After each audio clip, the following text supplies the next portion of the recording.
obstacle is the way. Preface. In the year 170, at night, and he stands in the front lines of the war in Germania. Marcus Aurelius, the emperor of the Roman Empire, sat down to write.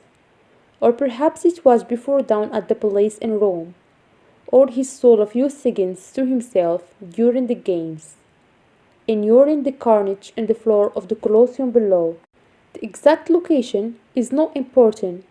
What matters is that this man, known today as the last of the five good emperors, sat down to write, not to an audience or for publication, but to himself, for himself.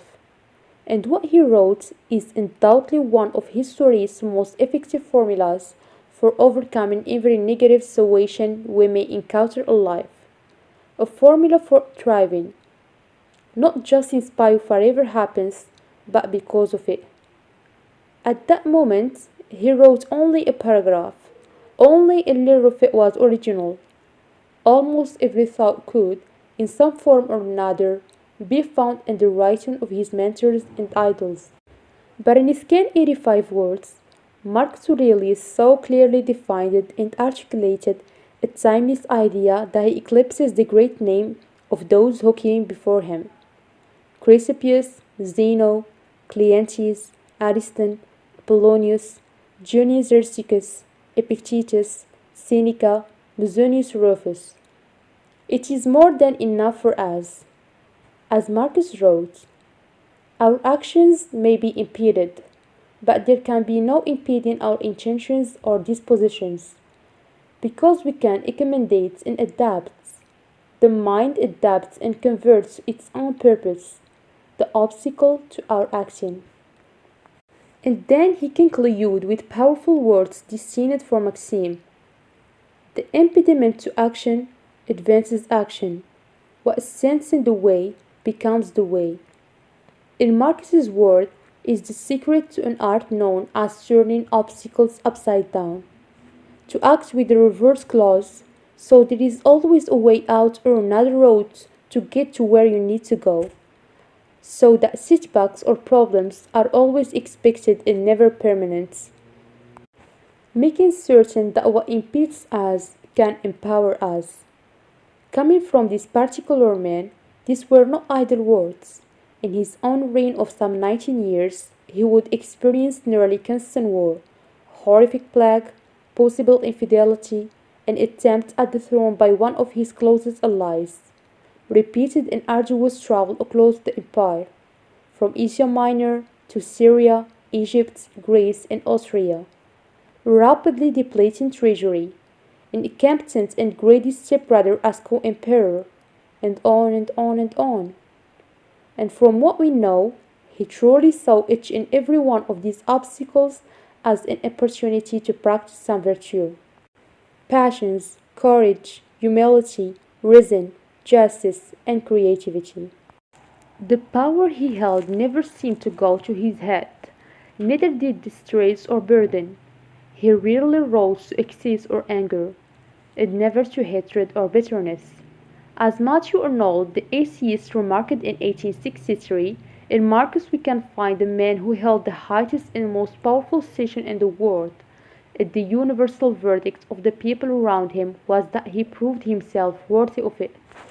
It turns out that the wisdom of that short passage from Marcus Aurelius can be found in others as well, men and women who followed it like he did.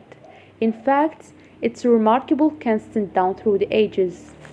One can trace the thread from those days in the decline and fall of the Roman Empire to the creative outpouring of the Renaissance to the breakthrough of the Enlightenment.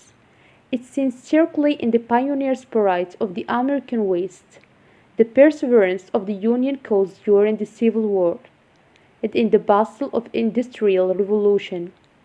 It's appeared again in the bravery of the leaders of the civil rights movements and sold in the prison camps of Vietnam. And today, it surges in the DNA of entrepreneurs of Silicon Valley. This philosophic approach is the driving force of self-made men and the succor to those in positions with great responsibility or great trouble. On the battlefield, or in the boardroom. Across oceans and many centuries, members of every group, gender, class, cause, and business have had to confront obstacles and struggle to overcome them, learning to turn those obstacles upside down. That struggle is the one constant in all of their lives. Knowingly or not, each individual was part of an ancient tradition, employing it to navigate the timeless terrain of opportunities and difficulties, trial and triumph. We are the rightful heirs to this tradition. It's our birthright. Whatever we face, we have a choice. Will we be blocked by obstacles, or will we advance through and over them? We might not be emperors, but the world is still constantly testing us. It asks, are you worthy? Can you get past the things that inevitably fall in your way? Will you stand up and show us what you're made of? Plenty of people have answered this question in the affirmative, and a rarer breed still has shown that they don't only have what it takes, but they thrive and really at every such challenge, that the challenge makes them better than if they'd never faced the adversity at all. Now, it's your turn to see if you're one of them. If you will join this company, this book will show you the way.